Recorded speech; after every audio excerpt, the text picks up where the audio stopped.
Well, we had an eventful day today, and of course, the big news today is the Trump-Putin meeting, summit, whatever you want to call it. Anyway, I've been watching the news and the pundits on it. They are doing everything they can to find flaws and attack Trump, which is typical. They're and listen, you're not going to do anything on that stage. Nobody's going to do it perfectly. Nobody's going to do things like that without making mistakes or misstating things and all. You try to be careful and not, and then correct it when you can. But I am kind of shocked at the way some, even some of my favorite anchors, news anchors, and pundits at Fox News have twisted some of the things that were said today. Is kind of shocking to me, and I think people are just bound to see Putin and Russia in a certain sense. But think about this: they really jumped on Trump, and Trump did tweet out kind of a correction for this. But when during the news conference, the joint conference with Trump and Putin, Trump was kind of asked why didn't he trust our intelligence community and all the intelligence that has come out about, Russia meddling in our elections. Where's that evidence? I know they're saying it's overwhelming. Everybody's saying it's absolute. Even Trump has admitted it. And listen, I believe they did seek to meddle in our elections. Probably did do some meddling. Whether it had any impact or not, everybody's doubting that it had any impact whatsoever. But listen, we meddle in their elections, and we should surely expect them to try to do the same to us. We've been caught red-handed meddling in their elections.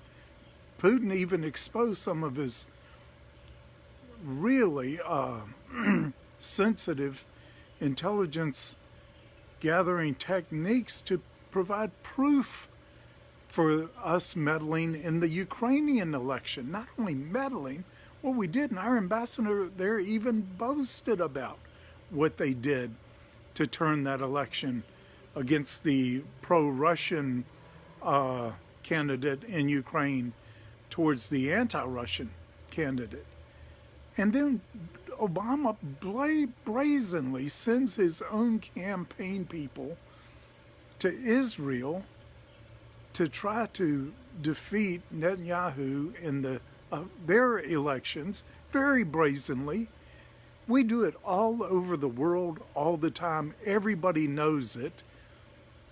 And so I would fully expect, I'm not saying it's right, I'm not saying we shouldn't stop them, indict them, and everything else for doing it, but we're doing it. I mean, they must look at us as the biggest hypocrites on the planet. I'm just saying.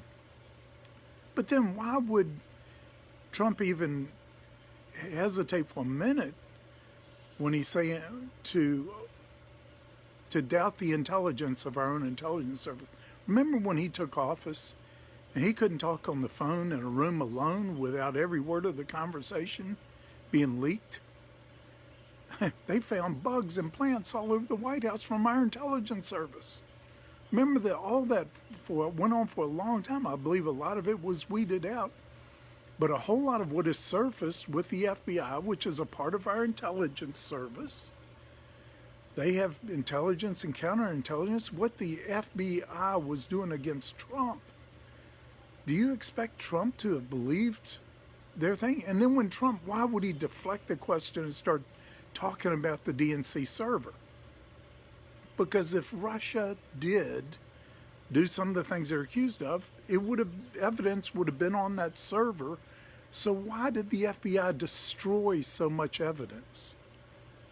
I think Trump's got a lot of reasons for questioning some of these things now. I think we've got some of the best intelligence officers, best intelligence service. I think a whole lot of the deep state stuff is being rooted out, and the corruption found and eliminated or isolated anyway.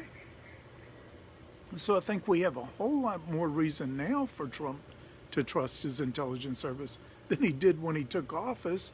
But you still have to say, why would the FBI destroy so much evidence related to this? Now, if they're saying they have proof of Russian hacking, what they're probably saying is they found markings that would point to Russia on the hackers.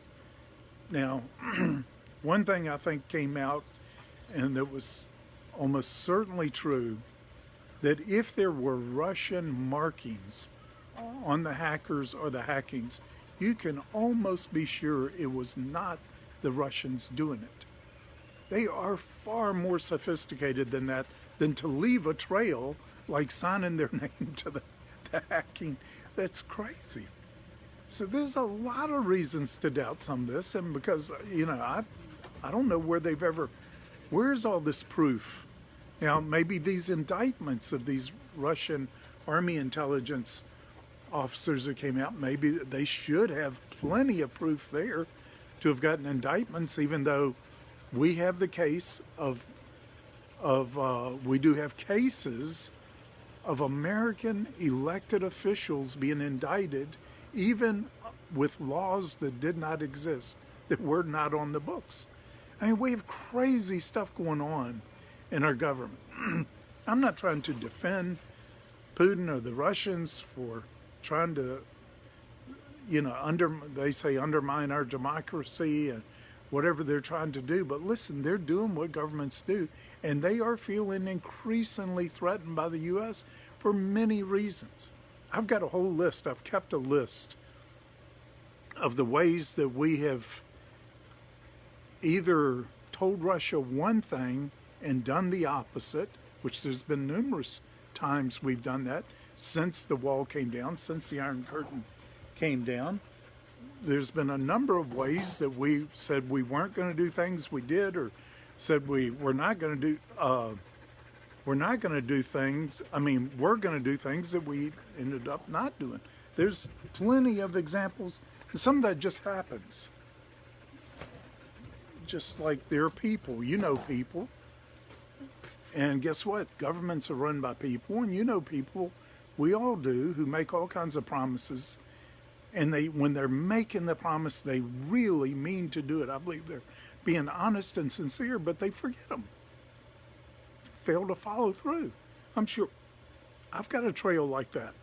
I'm sure most people do have some trail like that, because I don't know anyone who doesn't do that to some degree. And governments do it sometimes, but some of ours in our relationship with Russia since the breakup of the Soviet Union has been, to me, it's been terrible. It's been humiliating that we would so treat other people that way. And anyway, I need to bring out that list and share it on one of these rants sometime or something. But anyway, I'm just saying, there were some elements, at least, in our intelligence community. Maybe, I'm sure there's still some there that we need to doubt. We need to question their motives and all. They're trying to run their own foreign policy in some cases. They're trying to undermine even other agencies within the U.S. government. I felt like some of the things that took place in the conflict between our intelligence services and the FBI in the past have caused major international problems. Don't want to go there now, don't want to get into that, but almost everybody in both the FBI and our intelligence services know that. Sometimes you just get in each other's way when you're trying to do a job. Stuff happens, you get bad people in every organization. But anyway, my overall take on of course, we don't know what happened the 4 hours they talked behind it. I think it's good they talked a long time. I think the people like Lindsey Graham, John McCain, listen, if those two ever get unhinged, you can pretty well count on they get unhinged about Trump, Trump did something really good, not really bad. I just don't trust this guy. Sometimes Lindsey Graham is great in supporting our military and everything else, but I tell you, most of the time he's a South Carolina senator. I can't believe someone like that was elected from South Carolina. But it's embarrassing at times, and I certainly don't trust it just because he and McCain got ticked off on something. That makes me feel even better about Trump's performance at the summit, to be honest with you. But the and I'm, you know, but the take on watching them there, and then listening to the interview with Putin and Wallace afterwards. I don't know. I think what Trump wanted to do, what he said he wanted to do, and I believe him, he wants to start the dialogue. He wants to see if there's some way we can make this adversary into either less of an adversary and more of a friend or something. He really wants to rebuild our relationship with Russia. I've been saying for years, Russia and America are supposed to be friends. We are supposed to be friends, not Cold War adversaries like we are now. Something's really gone awry there. And whenever the media gets so unhinged about something and rushes behind every little thing, that makes me think that this relationship is even more important, that it be good between America and Russia. And so I'm praying for it. Look, I know Russia they consider themselves a democracy and have elections, and you listen to our media, they're not fair elections, whatever. But I tell you, if you looked at a lot of the evidence of ballot box stuffing and all in our elections, you could make the same accusations. And but they don't want our kind of democracy. They like strong leadership in general because they want someone who can act and be decisive. And that's their preference as a nation, pretty much. And people always calling Putin really dour and sour. And if you ever got to know Russians very well, most of them, it's really hard to get them to smile. And it's not because they're upset at you, or it's not because they believe it is a general cultural thing to smile without a major reason to smile or to laugh is being dishonest. And they reserve their smiles and their laughter for when it's really important and when it's really serious and sincere. That's pretty much a Russian cultural thing. And a lot of people think, well, they're such depressed people. No, they're not. They're in a lot of ways, maybe we smile too much. Now, I like it. I like it in the South, where everybody waves to everybody else, whether you know them or not. You pass them, you wave to them like a friend. And I love this atmosphere here. I've certainly preferred over that. But I'm not going to say they're depressed or unhappy people, even though living under communism for that long would make anybody depressed and unhappy. But listen, when you get down, the Russian people I know, which we have a lot of them in our church, and I really love those, they are some of the happiest, most joyful people you could imagine. And great to be around. They are such a blessing. And I think in general, the Russian people are that way too, but they're not going to smile all the time. They're not going to laugh all the time. They reserve that for when it's really sincere and serious. I'm just saying. So, we read people according to our culture and our values. And I tell you, I think that's tragic. And I know when I used to travel to Europe, usually several times a year, that was my main mission field. Every time I went, I tried to read everything in the magazines and everywhere that they had written about America, the American people and everything. And I never, ever felt like any of them doing that knew what they were talking about. In every case, I said, that's not true. That's not accurate. They were like making up stuff. But I believe they really believed it, but they were interpreting us according to their values and their culture sometimes, and it didn't relate. It wasn't true. It was a distortion. That's why the word understanding comes from standing under someone else's situation. And it's just like Chris Wallace, Putin told him he was deceived because we're saying that Russia annexed Crimea against their will. They actually had a referendum and voted on it. Voted to come. There were more ethnic Russians in Crimea. They spoke Russian. They were very close to Russia, and they had a government that had been trying to break them away, like the government Ukraine is now doing, and free. And but that's been a part of Russia forever. Ukraine was the birthplace of Russia. It would be like New England to us. And if somebody just tried to come and rip New England away from the rest of the country, I think we'd take offense at that. I think we would strike back. Well, anyway, the Crimea did actually have a referendum on whether they could join the Russian Federation or stay separate. And they voted to join. And then we keep holding this thing over them that they just forced annexation of Crimea. Listen, there was a lot of stuff going on, a lot of it that pointed back to some of the stuff we were doing behind the scenes over there, especially in the Ukraine. And it was public and it was admitted by our ambassador, who even boasted about the way we turned their election with the money we put into it, and some of the fake news and all, and the way we really twisted the Ukraine election. Now, that's one take, and you may not believe that, and I can understand, because it's really hard to get accurate news on just about anything today. But I know this. I'm confident in this. It was a real important day today. It was an important meeting. It was a first step, a small step. And everybody's mad at Trump for not hammering Putin. I said, I'm sure glad those people weren't our president. That's just not the way you do diplomacy. And as a time, you develop a relationship first, a rapport first.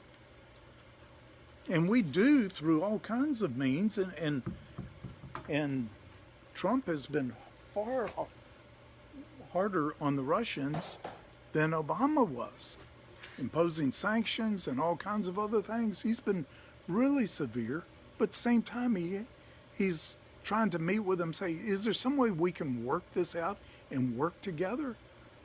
Because Russia and the U.S. getting together could solve that problem in Syria. And Israel is trying to get us to work with Russia to solve it. Israel's working with Russia, and Russia's trying to work with Israel for the security of that whole region. Because if you deal with a problem in Syria and you deal with the terrorist organizations along the southern Syrian border, settling that whole thing, not only would you have this terrible death and destruction of so many people cease, but maybe these refugees could go home instead of having more of them flooding Europe as they are. So, and then the Iranian thing. I think Trump is trying to get Putin to help him with Iran so we don't have to go to war with Iran over their nuclear stuff, just like Trump did a great job of getting China to help us with Kim Jong-un. And I'm not saying Trump did everything right, did everything perfectly, or said everything right, but I am so happy that something began today. Putin seemed to be the same way, just really appreciative that Trump would reach out to him like that. And he wants to respond. He wants to carry it further. So he says they got a huge market. Guess what? When we put a lot of these sanctions on Russia, we sanctioned our own companies from doing business there, or their companies from doing business with us. But there were a lot of our competitors, as Putin reminded us, filled that vacuum really fast. That could have been American business. And Russia's, had everybody wanting to take our place and take those businesses, and they did. So there's a lot to it. We're not going to have perfect human relations, perfect international relationships until the king comes. But until then, they can get better, and I think they're supposed to be better. And I think the three key countries that are supposed to be friends and work together: Russia, China, and the U.S. I've been saying it for years. I hold to it. I'm not speaking on natural, conditions or anything else. I don't care who's at the head of those countries. We are supposed to be friends and work together to bring a long term of prosperity and relative peace to the world for the harvest. So that's what I'm praying for. And stand by it. And it's my story, and I'm sticking to it. Thank you for listening to today's rant on the Putin and Trump meeting today.